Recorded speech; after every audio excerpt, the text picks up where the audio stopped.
Chapter 32. Lyrizel Yearns for Earth. In the hall that was built of moonlight, dreams, music, and mirage, Lyrizel knelt on the sparkling floor before her father's throne. And the light of the magical throne shone blue in her eyes, and her eyes flashed back a light that deepened its magic, and kneeling there she besought a rune of her father. Old days would not let her be. Sweet memories thronged about her. The lawns of Elfland had her love, lawns upon which she had played by the old miraculous flowers before any histories were written here. She loved the sweet, soft creatures of myth that moved like magical shadows out of the guardian wood and over enchanted grasses.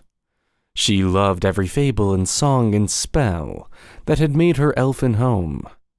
And yet, the bells of earth, that could not pass the frontier of silence and twilight, beat note by note in her brain, and her heart felt the growth of the little earthly flowers as they bloomed or faded, or slept in seasons that came not to Elfland. And in those seasons, wasting away as everyone went by, she knew that Alveric wandered, knew that Orion lived and grew and changed, and that both, if Earth's legend were true, would soon be lost to her forever and ever, when the gates of heaven would shut on both with a golden thud. For between Elfland and heaven is no path, no flight, no way, and neither sends ambassador to the other. She yearned to the bells of earth and the English cowslips, but would not forsake again her mighty father, nor the world that his mind had made. And Alveric came not, nor her boy Orion. Only the sound of Alveric's horn came once, and often strange longings seemed to float in air, beating vainly back and forth between Orion and her. And the gleaming pillars that held the dome of the roof, or above which it floated, quivered a little with her grief, and shadows of her sorrow flickered and faded in the crystal deep of the walls, for a moment dimming many a color that is unknown in our fields, but making them no less lovely. What could she do, who would not cast away magic, and leave the home that an ageless day had endeared to her, while centuries were withering like leaves upon earthly shores, whose heart was yet held by those little tendrils of earth, which are strong enough. And some, translating her bitter need into pitiless earthly words, may say that she wished to be in two places at once. And that was true, and the impossible wish lies on the verge of laughter, and for her was only and wholly a matter for tears. Impossible? Was it impossible? We have to do with magic. She besought a rune of her father, kneeling upon the magic floor in the midmost center of Elfland, and around her arose the pillars, of which only song may say, whose misty bulk was disturbed and troubled by Lyrizel's sorrow. She besought a rune that, wherever they roamed, through whatever fields of earth, should restore to her Alveric and Orion, bringing them over the border and into the elfin lands to live in that timeless age that is one long day in Elfland. And with them she prayed might come, for the mighty runes of her father had such power even as this, some garden of earth, a bank where violets lay, or hollow where cowslips waved, to shine in Elfland forever.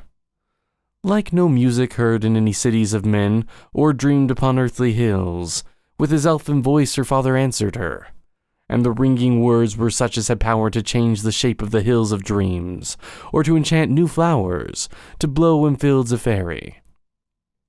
"I have no rune," he said, "that has power to pass the frontier, or to lure anything from the mundane fields, be it violets, cowslips, or men, to come through our bulwark of twilight that I've set to guard us against material things. No rune but one, and that the last of the potencies of our realm." And kneeling yet upon the glittering floor, of whose profound translucent song alone shall speak, she prayed him for that one rune, last potency though it be of the awful wonders of Elfland. And he would not squander that rune, that lay locked in his treasury, most magical of his powers and last of the three, but held it against the peril of a distant and unknown day, whose light shone just beyond a curve of the ages, too far for the eerie vision even of his foreknowledge. She knew that he had moved Elfland far afield and swung it back as tides are swung by the moon, till it lapped at the very edge of the fields of men once more, with its glimmering border touching the tips of the earthly hedges.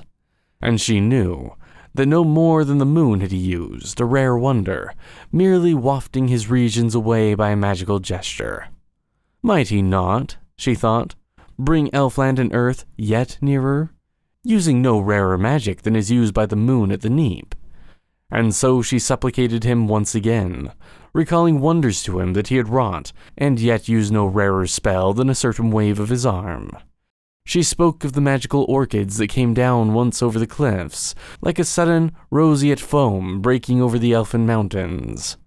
She spoke of the downy clusters of queer mauve flowers which bloomed in the grass of the dells, and of the glory of blossom that forever guarded the lawns. For all these wonders were his. Birdsong and blooming of flower alike were his inspirations. If such wonders as song and bloom were wrought by a wave of his hand, surely he might, by beckoning, bring but a short way from earth some few fields that lay so near to the earthly border. Or surely he might move Elfland a little earthward again, who had lately moved it as far as the turn in the path of the comet, and had brought it again to the edge of the fields of men. "Never," he said, "can any rune but one, or spell or wonder or any magical thing, move our realm one wing's width over the earthly border, or bring anything thence here. And little they know in those fields that even one rune can do it." And still she would scarcely believe that those accustomed powers of her wizard sire could not easily bring the things of earth and the wonders of Elfland together. "From those fields," he said, "my spells are all beaten back, my incantations are mute, and my right arm powerless." And when he spoke thus to her of that dread right arm, at last perforce she believed him. And she prayed him again for that ultimate rune, that long-hoarded treasure of Elfland, that potency that had strength to work against the harsh weight of earth.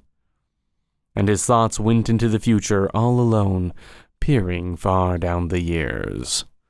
More gladly had a traveler at night, in lonely ways, given up his lantern, than had this elvish king now used his last great spell, and so cast it away, and gone without it into those dubious years, whose dim forms he saw and many of their events, but not to the end.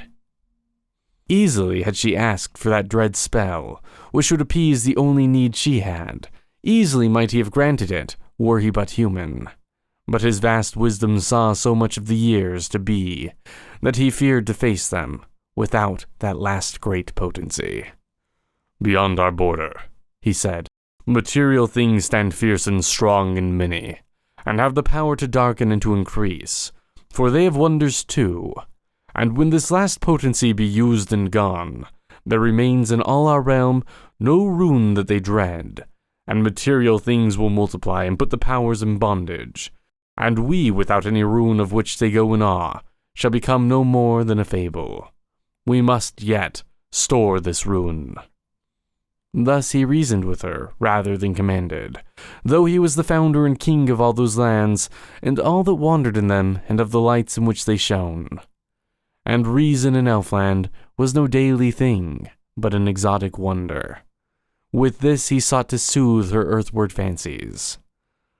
And Lyrazel made no answer, but only wept, weeping tears of enchanted dew, and all the line of the elfin mountains quivered, as wandering winds will tremble to notes of a violin that have strayed beyond hearing down the ways of the air. And all the creatures of fable that dwelt in the realm of Elfland felt something strange in their hearts, like the dying away of a song. "Is it not best for Elfland that I do this?" said the king. And still she only wept. And then he sighed, and considered the welfare of Elfland again. For Elfland drew its happiness from the calm of that palace, which was its center, and of which only song may tell. And now its spires were troubled, and the light of its walls was dim, and a sorrow was floating from its vaulted doorway all over the fields of faery, and over the dells of dream. If she were happy, Elfland might bask again in that untroubled light and eternal calm, whose radiance blesses all but material things. And though his treasury were open and empty, yet what more were needed then? So he commanded, and a coffer was brought before him by elfin things, and the knight of his guard who had watched over it forever came marching behind them.